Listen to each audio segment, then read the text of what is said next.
आज का प्रसंग है,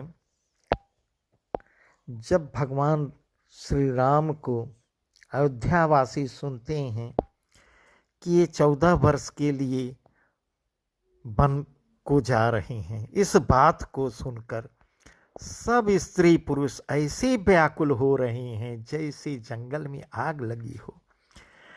देखकर पेड़ पौधे भी मुरझा जाते हैं। जो सुनता है वह वहीं से धुनने पीटने लगता है। बड़ा विषाद हो गया। सब बहुत दुखी हैं, किसी को धीरज नहीं हो रहा है। यही प्रसंग हम आगे को बताते हैं। मुख सुखाहि लोचन श्रवहि शोकुन हृदय समाय, मनहु करुण रस कटकई उतरी अवध बजाय। सबके मुख सूख जाते हैं, आंखों से आंसू बहने लगते हैं। शोक हृदय में नहीं समाता, मानो करुणा रस की सेना अवध पर डंका बजाकर उतर आई हो। मिलहि माझ विधि बात बिगारी, जाता दे कई गौरी। यही पापिनी बोझी का परेऊ, छाई भवन पर पावक धरेऊ। जिकर नयन काढ़ी चह दीखा, डारी सुधा बेसुचाहत चीखा। कुटिल कठोर कबधि भागी, भई रघुवंश बेन बन आगी। सब मेल मिल गए थे, सब संयोग ठीक हो गए थे। इतने में ही विधाता ने बात बिगाड़ दी। जहां तहां लोग कैकेयी को गाली दे रहे हैं। इस पापनी को क्या सूझ पड़ा जो इसने छाए घर पर आग लगा दी। यह अपने हाथ से अपनी आंखों को निकालकर आंखों के बिना ही देखना चाहती है और अमृत फेंक कर विष चखना चाहती है। यह कुटिल कठोर दुर्बुद्धि और अभागिनी कैकेयी रघुवंश रूपी बांस के वन में के लिए अग्नि हो गई है। पालो बैठी पेड़ यही काटा, सुख शोक ठाटू धरी ठाठा। सदा राम यही प्राण समाना, कारण कवन कुटिलपन उठाना। इस बात को लेकर सब उदास हैं कि ये राम को तो बहुत चाहती थी, बहुत मानती थी। सुख ने शोक का ठट कर रख दिया। श्री रामचंद्र जी इसे सदा प्राणों के समान प्रिय थे, फिर भी न जाने किस कारण इसने यह कुटिलता ठानी है। सत्य कहें कभी नारी सुभाऊ, सब विधि अगहूं अगाध दुराऊ। निज प्रतिबिंब बरुक गही जाई, जानी न जाई नारी गति भाई। अब देखिए भगवान तुलसीदास जी क्या कह रहे हैं, पूरे नारी समाज को भी वो कर रहे हैं। काहन पावक जारी सक, कान समुद्र समाय। कान करे अबला प्रबल, कहीं जग कालुन खाय। कैकेयी के कारण पूरा नारी समाज जो है अपमानित हो रहा है। सत्य ही कवि कहते हैं, स्त्री का स्वभाव सब प्रकार से पकड़ में न आने योग्य था और भेद भरा होता है। अपनी परछाई भले ही पकड़ ली जाए, पर भाई स्त्रियों की गति नहीं जानी जाती। तुलसीदास जी लिख रहे हैं, आग क्या नहीं जला सकती, समुद्र क्या नहीं समा सकता, परंतु अबला कहाने वाली प्रबल स्त्री क्या नहीं कर सकती। का सुनाई विधि काहु सुनावा, का दिखाई चह काहु दिखावा। एक कहीं भल भूपन कीन्हा, बर विचार नहीं कुमति दीन्हा। यो हटि भयउ सकल दुख भाजन, अबला विवश ज्ञान गुण गाजन। एक धर्म परमिति पहचाने, नृपहि दोषु नहीं देहि सयाने। शिव दधीचि हरिचंद कहानी, एक एक सन कहीं बखानी। एक भरत कर सम्मत कहीं, एक उदास भाय सुनि रही। कान मूदि कर रद गहि जीहा, एक कहीं यह बात यलीहा। सुकृत जाहि यस कहत तुम्हारे, राम भरत कहूँ प्राण प्यारे।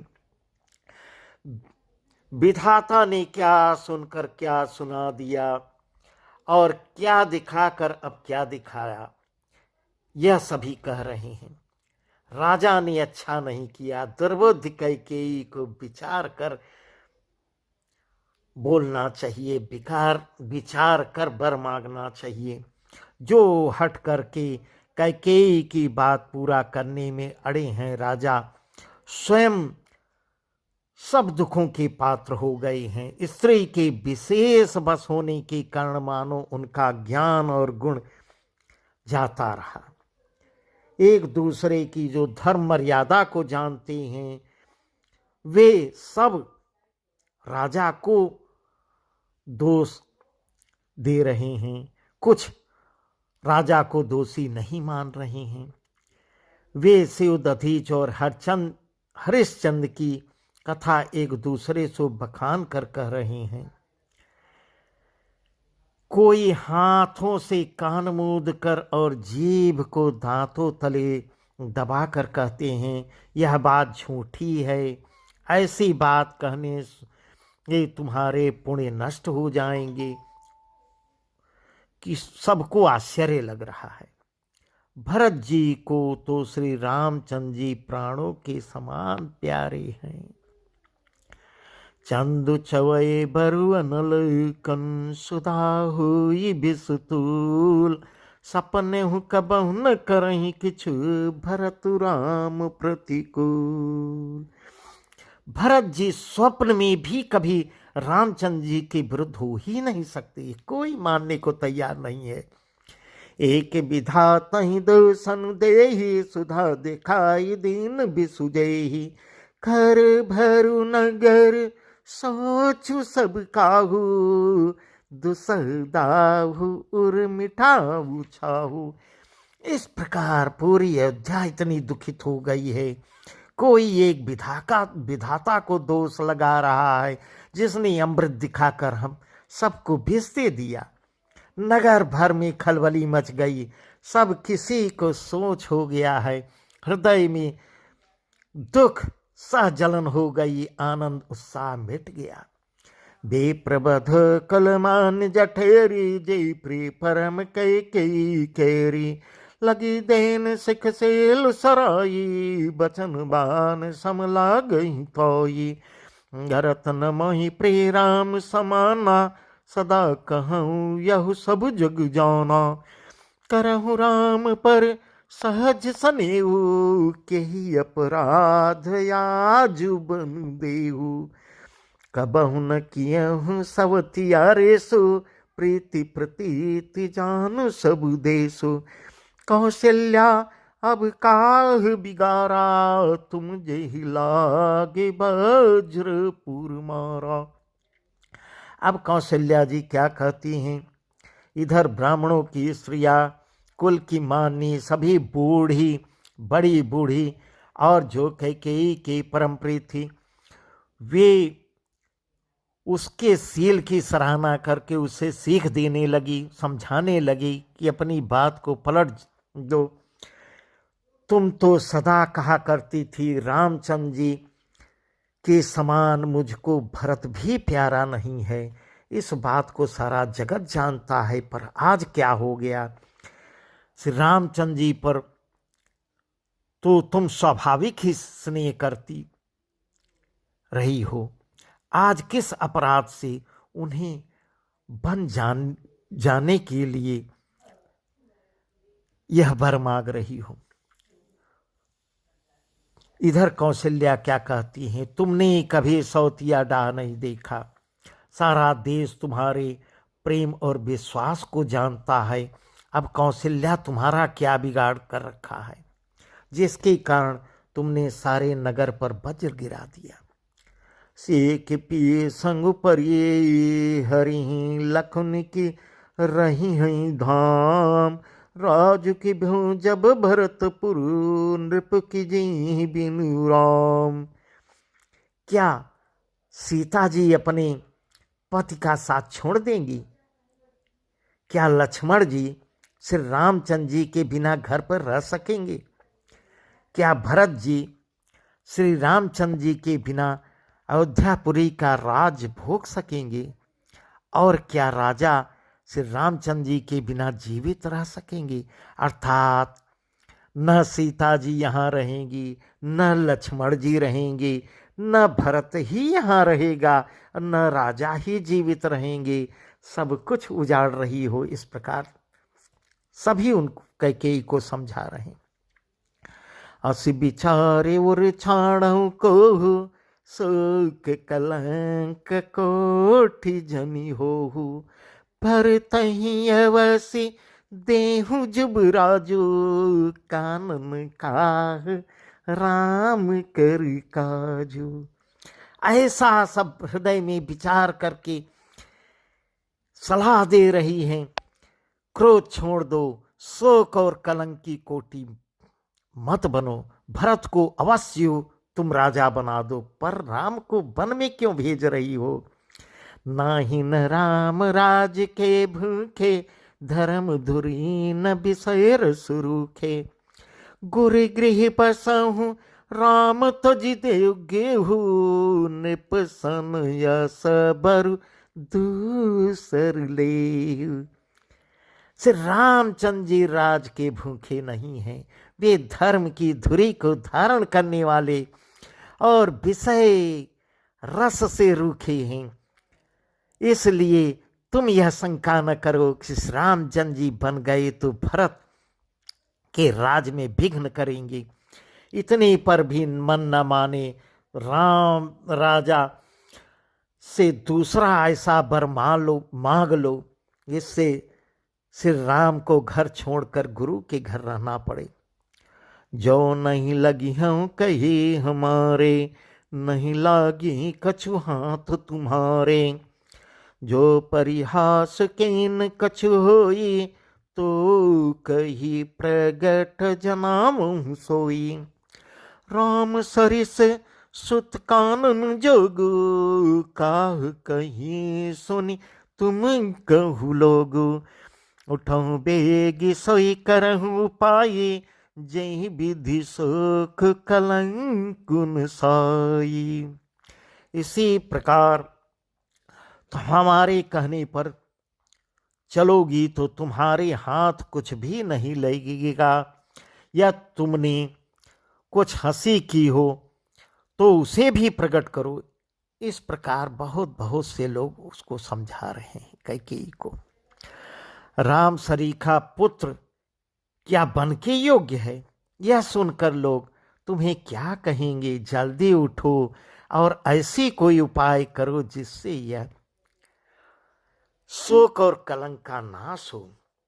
जय भात शोक कलंक जायु, पाए कर कुल पालही, हट फेरु राम ही जात बन, जानी बात दूसरी चालही, जिमि भान बिन दिन प्राण बिन, तन चंद बिन जिनि जिमि जामिनी, तिमि अवध तुलसीदास, प्रभु बिन समझ धोजिए भामिनी। जिस तरह नगर भर का शोक तुम्हारा कलंक मिटी, वही उपाय करके कुल की रक्षा कर बन जाते हुए श्री राम जी को हट करके लौटा ले। दूसरी कोई बात न करो, न चलाओ, हे कैकेयी मान जाओ। इस प्रकार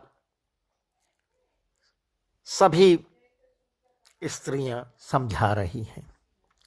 वैसे ही श्री रामचंद्र जी के बिना अयोध्या हो जाएगी। हे कैकेयी, तू अपने हृदय में इस बात को समझ और विचार कर। सखिन सिखावन दीन सुनत मधुर परिणाम हित, तेई कछु कानन कीन कुटिल प्रबोधि को बरी। इस प्रकार कुबरी की पढ़ाई हुई कैकेयी इस पर जरा भी ध्यान नहीं दिया, सबकी बातों को सुनकर अनसुनी कर दिया।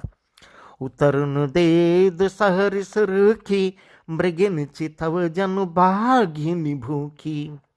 व्याधि असाधि जानिति नित्यागी, चली कहत मति मंद अभागी। कैकेयी कोई उत्तर नहीं दे रही है। वह दुसह, तुलसीदास जिसको बाघीन वो बना रहे हैं, वह दुसह क्रोध के मारे रुकी बेमुरव्वत हो गई है। ऐसे देखती है मानो भूखी बाघिन अपने शिकार को देख रही है।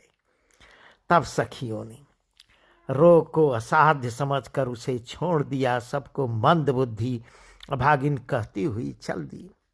राज करत यह दे बिगोई, कीन्हे सी अस जस करई न कोई। ए विधि बिल पहिपुर नर नारी, दे कुचाली कोटिक गौरी। जरहि विषम जर ले सासा, कवन राम बिन जीवन यासा। विपुल वियोग प्रजाय कुलानी, जनु जल चर गन सुखत पानी। लोग विषम जर भयानक दुख की आग से जल रहे हैं, लंबी लंबी सांसें ले रहे हैं। श्री रामचंद्र जी के बिना जीने की कोई आशा नहीं है। महान वियोग से ऐसी प्रजा व्याकुल हो गई, मानो पानी सूखने के समय जलचर जीवों का समुदाय व्याकुल हो रहा है। अति विषाद बस लोग लुगाई, गए मातु पहिराम गुसाई। मुख प्रसन्न चित चौगुन चाऊ, मिठा सोचु जन राखे राऊ। स्वामी रामचंद्र जी माता कौशल्या के पास जा रहे हैं। उनका मुख तो प्रसन्न है, भगवान श्री राम का मुख प्रसन्न है और चित्त चौगुना उत्साह है उनके मन में। यह सोच मिट गया कि कहीं उनको राजा न बना दिया जाए। भगवान श्री रामचंद्र जी की जय, सियावर रामचंद्र की जय। श्री राम जी को राज तिलक की बात सुनकर विषाद हुआ था कि सब भाइयों को छोड़कर बड़े भाई मुझको ही क्यों राजा बनाया जा रहा है। अब माता कैकेयी की आज्ञा और पिता की मौन सम्मति पाकर वह सोच मिट गया। सियावर रामचंद्र की जय। इससे आगे का प्रसंग आगे बताएंगे। सियावर रामचंद्र की जय।